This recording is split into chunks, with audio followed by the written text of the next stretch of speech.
thank you, because in the history of Nairobi County, there has not been 19 months like the one we have had since the beginning of this country. Congratulations, honorable members.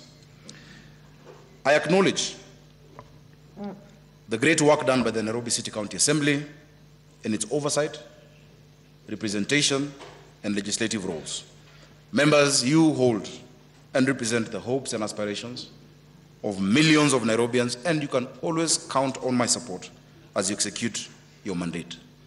In strengthening your capacity, I have signaled my support, and the Cabinet of the CEC will approve the use and transfer of county land in Upper Hill for the construction of your administration block, assembly, and offices for all the members of County Assembly to better serve the people of Nairobi.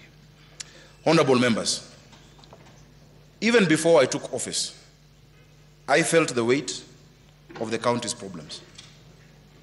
Precisely because of that awareness, I was driven to hasten the implementation of changes which I believed that the county needed. Today, I'm happy to give a report card. Have we lived up to the promises and expectations we set? I believe we have. Revenue mobilization was a priority from the beginning. We could not hope to redeem our promises without significantly changing the ways that we raised our revenue. I want to recognize that members here realized its importance and have continued to work with us to bring order to Nairobi's finances. This year, we set ourselves a target of 19.9 billion of our own source revenue, informed by research which actually shows our revenue potential in the order of 60 billion shillings. In the last financial year, we managed to raise 10.6 billion, which is more than any of the last 5 years. This year, we are on course to surpass the own source revenue record set in the 2015-16 financial year of 12.2 billion. Already in the first half of the financial year 2023-24, we surpassed the last one by 1.5 billion, and the last 3 months have been exceedingly spectacular, including the record day that has been set of March 26th, where we collected 236 million shillings in one day. Looking ahead, we can see several steps, each of which will transform our revenue-raising capabilities. First, we will regularize development to correct the urban planning oversights of the past and to ease collection. We will also effect the Sectional Properties Act, the better, to allow owners of units of properties, be they apartments or offices, the opportunity to acquire title deeds for their units. This will protect property owners from the danger of losing their hard-earned assets when the leases of the mother titles expire and the reversionary interest goes to other people. I hope and I believe that I will get support from this county assembly in fast-tracking the regularization bill and all other legislation that is required to achieve this. These are among the high potential areas, in addition to expanding the base of rate payers. And by way of illustration, according to our records, we have 197,500 parcels of land in Nairobi, but only 30,000 accounts that have been paying for those titles, despite that being our largest revenue source. Together with the national government, we have actually realized 350,800 parcels that we are going to bill each individually to be able to pay their rates. A revenue system where only a few pay for the rest is not just, it is not equitable. Secondly, ladies and gentlemen, Right Honorable Speaker, honorable members, we have established the Nairobi Revenue Authority, which will be responsible for revenue collection going forward. This is pursuant to legislation passed in this assembly. I am grateful to you all for appropriating the funds that allowed us to secure office space for the authority. As we speak, the fitting out of the NRA's offices at the CBK Pension Towers is in its final stages, as is the recruitment of a chief executive officer. In all, we expect to see a significant rise in revenue, as well as in the order and effectiveness of collection once the new authority is up and running. Mr. Speaker, Nairobi City County is saddled with huge outstanding liabilities or pending bills, a liability with which we will have to deal. We have started and made a lot of progress in evaluating this debt. Our teams are re-examining the claims by the Kenya Revenue Authority, by Kenya Power, amongst other large claimants, to verify the true state of those accounts. Secondly, negotiations with statutory debtors are ongoing. Thirdly, and I must thank this House, our debt management strategy paper, which has been presented and passed in this House, sets our proposal for handling each and every one of these liabilities. Fourthly, and as a matter of urgency, my staff and I have enforced tighter controls on expenditure. Our finance and economy teams, led by Charles Kerich, have been diligent. Charles Kerich, Asha Abdi, and the other chief officers, Gakuya, and the rest, thank you for the work you've been doing. But more than that, members of this House have been extraordinarily supportive.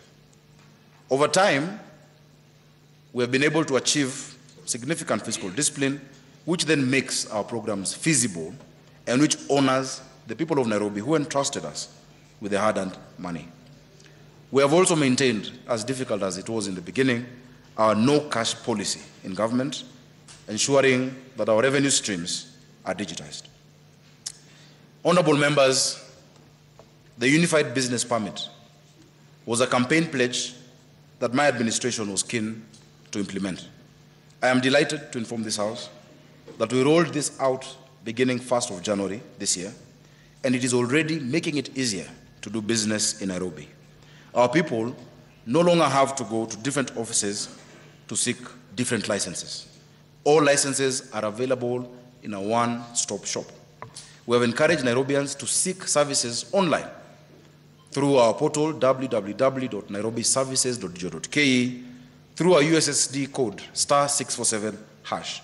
However, for those who prefer to be served physically over the counter, please come to our recently revamped Customer Care Center at City Hall Annex, where you'll be served. These customer service centers or client service centers were envisaged in the County Governments Act 2012, Section 119, and I'm proud to note to you that Nairobi City County is the first county to establish one.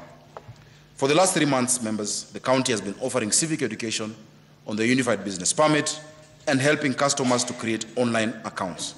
Beginning this month, and members will remember that we discussed this in our recent retreat, we will resume enforcement to ensure compliance.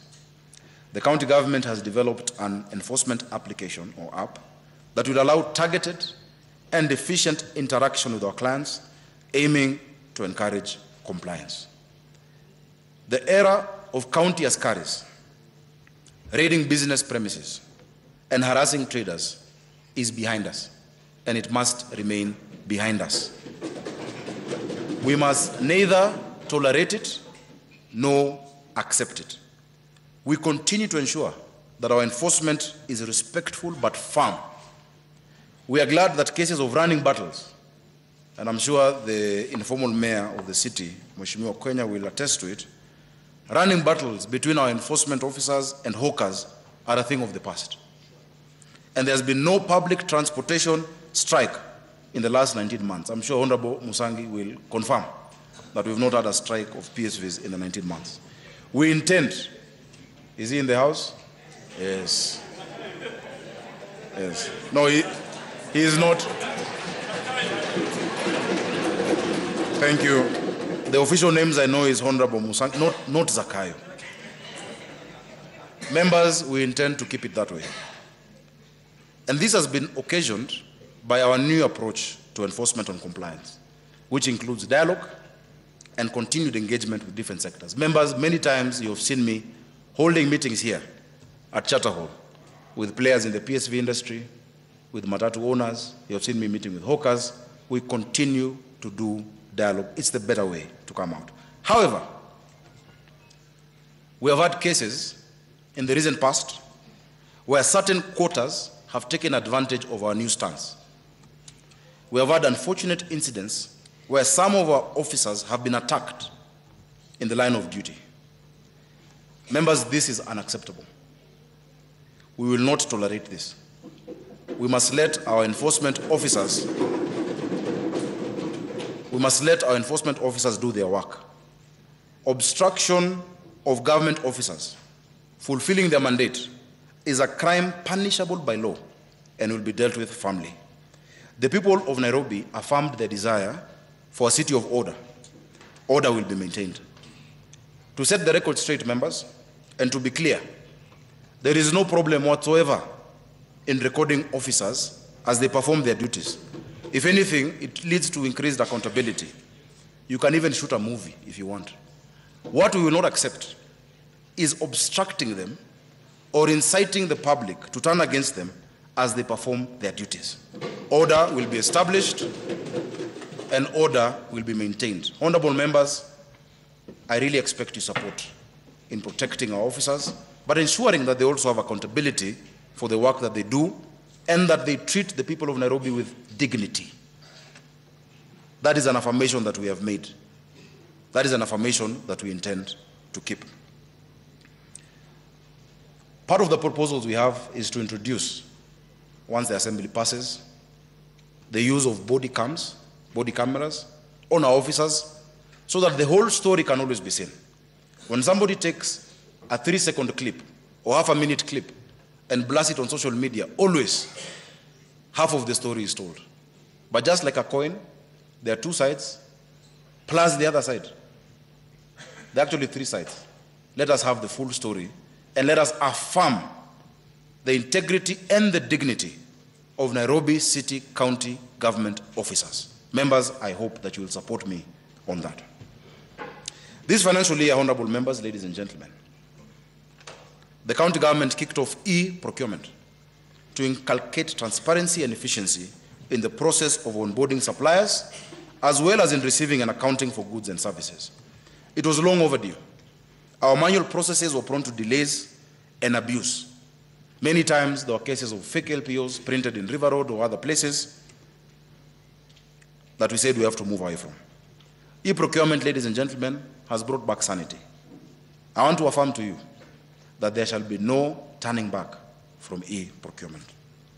The county's economic planning subsector has received accolades, and I must congratulate them, led again by our CC and chief officers and Mr. Sianga. Accolades for coming up with the best county integrated development plan, CIDP, our development blueprint that has been emulated by other counties. Nairobi leads and others follow. I'm immensely grateful to this assembly, and especially to the Budget and Appropriations Committee, led by Honorable Ker Odalo, for your support, and all the members, and all the 23 members of the Budget and Appropriations Committee. Asanteni sana, may you keep working with diligence as you set an example for other counties. The Ward Development Program, an initiative close to the hearts of honorable members, close to the heart of the governor, close to the heart of Nairobians, has ensured equitable distribution of development funds across all of the 85 wards of Nairobi. We have raised the allocation from 17 million to 23 million shillings per ward.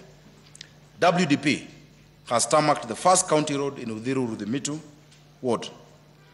It has laid the first cabro in Jadaine in Zimmerman ward. It has seen the completion of the state-of-the-art Uhuru Sports Complex in Kariobangi South. And I'm sure there are many, many success stories across your wards.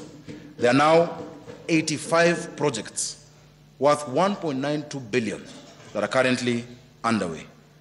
I want to assure you that you will continue to receive my total support. Mr. Speaker, thank you.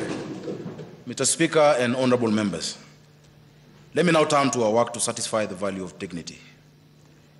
It is no secret that our health services